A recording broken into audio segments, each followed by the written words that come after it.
ৰিক্ৰুটমেণ্টক লৈ জনাব বিচাৰিছো কেইবাটাও গুৰুত্বপূৰ্ণ খবৰ। কেতিয়াকৈ ঘোষণা কৰিব তৃতীয় বৰ্গৰ পৰীক্ষাৰ ৰিজাল্ট? এই সম্পৰ্কত মুখ্যমন্ত্ৰী হিমন্ত বিশ্ব শৰ্মাৰ এটা টুইট বৰ্তমান ভাইৰেল হৈ পৰিছে। ইয়াত উল্লেখ কৰা হৈছে যে আসাম ডাইৰেক্ট ৰিক্ৰুটমেণ্টৰ গ্ৰেড 3 পদৰ ৰিজাল্ট 3 নৱেম্বৰ অৰ্থাৎ আজি ঘোষণা কৰা হ'ব। মুখ্যমন্ত্ৰীৰ টুইটটো এতিয়া সৰ্বত্ৰে ভাইৰেল হৈ পৰিছে।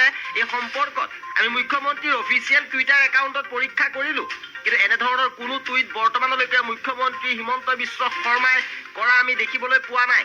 কিন্তু জানিব পৰা গৈছে যে 4 বা 5 নৱেম্বৰত তৃতীয় বৰ্গৰ নিযুক্তিৰ ফলাফল ঘোষণা কৰাৰ সম্ভাৱনা আছে আৰু 13,141টা পদৰ বাবে এই ৰিজাল্ট ঘোষণা কৰিব।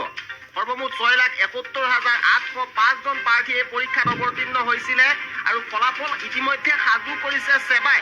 হয়তো শনিবাৰে আপোনালোকে ৰিজাল্ট লাভ কৰাৰ সম্ভাৱনা আছে।